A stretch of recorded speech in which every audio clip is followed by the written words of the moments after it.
Hi friends, welcome back to Shri Mahalakshmi home foods అండి. ఈరోజు నేను చూపించబోయే వీడియో పాలకూర పప్పు అండి.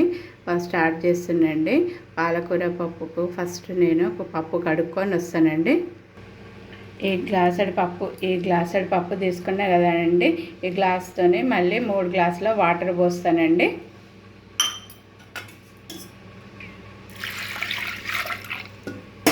ఇప్పుడు ఈ పప్పును 10 నిమిషాలు నానబెట్టుకోవాలండి. పాలకూర వేస్తున్నానండి.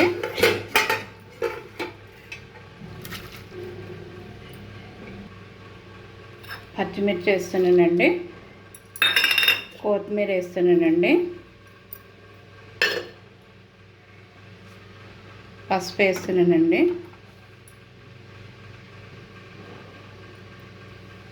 ఒక స్పూన్ ఆయిల్ వేస్తున్నానండి. ఒకసారి ఫైనల్గా ఇట్లా మంచిగా కలపాలండి. ఇప్పుడు కుక్కర్ ఫిట్ చేస్తానండి. స్టవ్ మీద పెట్టేసుకున్న 3 విజిల్స్ రావాలండి.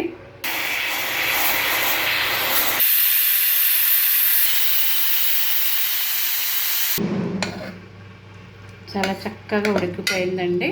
ఇప్పుడు మనము పోపు చేసుకుందామండి. మంచిగా ఉడికింది. స్టవ్ ముట్టించి గిన్నె పెట్టి మామూలు ఆయిల్ వేసినండి. ఇప్పుడు కొంచెం పోపు గింజలు వేస్తున్నాండి. మిరపకాయలు వేసినండి. కరివేపాకు వేసినండి. ఇంగు వేస్తుందండి. వేయాలంటే సీక్రెట్ విషయం ఏంటంటే, ఇప్పుడు ఈ చింతపండు జ్యూస్ తీసుకున్న చింతపండు రసము ఇందులో పోయాలండి.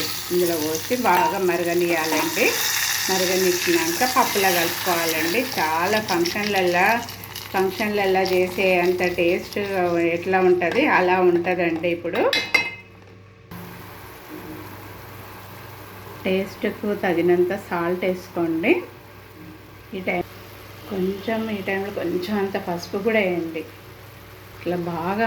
ఇట్లా బాగా మరగాలండి. మంచిగా మరగాలి. పచ్చి వాసన అంతా పోతుంది. ఇప్పుడు ఈ చింతపండు రసమును ఈ పప్పులో పోసి కలపాలండి. మంచి టేస్ట్ వస్తుంది మీకు. చింతకాయ ఉడకబెట్టి ఇట్లా ఆ రసం తీసి కలిపిర్రా, చింతపండు రసం తీసిండ్రా, ఎవ్వరు మీకు అసలు గుర్తుపట్టరండి. పప్పును అసలు ఎలా చేసిండ్రు అని అడుగుతారు. ఇలా మంచిగా ఉడకబెట్టుకోవాలండి. ఇంత మంచిగా ఉడుకుతుంది చూడండి. ఫంక్షన్లలో వేసిన కలర్ వచ్చేసింది. మంచి టేస్ట్గా ఉంటుందండి. బాగుంటుంది. దీన్ని ఇప్పుడు ఇక సర్వింగ్ బౌల్లోకి తీసేసుకుంటున్నాండి. నా వీడియోని చూసి మీరు కూడా ఇలా చేసుకోండి. చాలా బాగుంటుంది. నా వీడియోకి ఒక లైక్ చేయండి, షేర్ చేయండి, సబ్స్క్రైబ్ చేయండి. బాయ్.